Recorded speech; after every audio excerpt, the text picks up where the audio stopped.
Hello everyone, Phoenix Knight here. Welcome to the channel.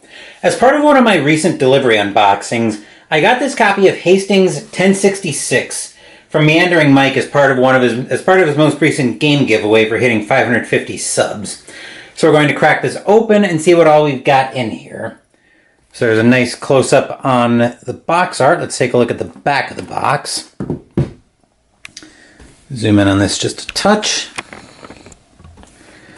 As the Saxons, you are battling for control of your land. Fight as the Normans to gain the victory that will begin centuries of French-speaking kings and nobles controlling all of England. Two players battle each other by aligning their cards that represent their units into battle columns.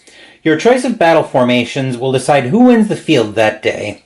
The Saxon player's army is led by Harold Godwinson, King Harold II, while the Normans' army is led by William of Normandy, later known as William the Conqueror, because he was lucky enough to survive and win the battle. Will you be so lucky? Two players, 2 out of 10 difficulty, ages 13 plus, and supposedly victory within 30 minutes. Admittedly, these medieval games have never really been my historical jam, but I'm willing to try anything once, so let's go ahead and get this box, get the plastic wrap off the box, and we'll see what all's in here. So from a narrative perspective, I've definitely settled into World War II as kind of being my era of choice. I just find there to be so much...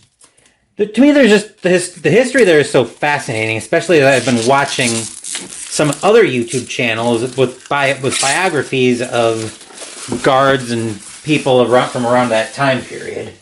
With bios on some of the concentration camp guards like Irma Greza, Ilse Koch, and some of those other people. But that's not related to this game, so let's go ahead and get into this and see what we've got in the box now that the plastic wrap's off. Or the shrink wrap, I should say. Let's see, we're greeted by the rule book, which we'll come back to that.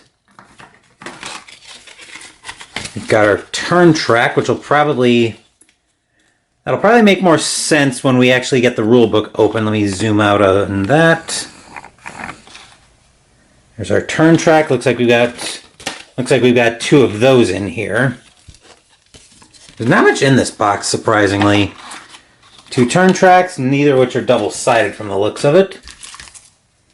Got a blue pawn and 8 cubes, and same for red.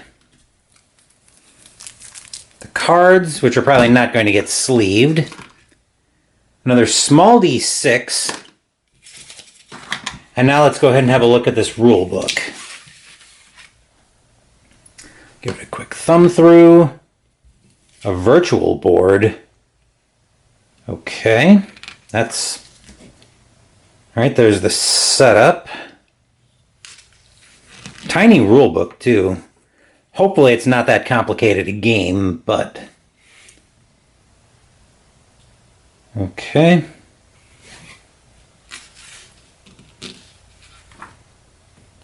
Seems like it's soloable. I was talking to Mike about this when I was deciding which of the games I wanted from the historical card game category, and he was telling me this one has no hidden information in it, so it's apparently supposed to be more friendly for solo. I won't know that for sure until I get this to the table, but... Looks pretty straightforward. Okay.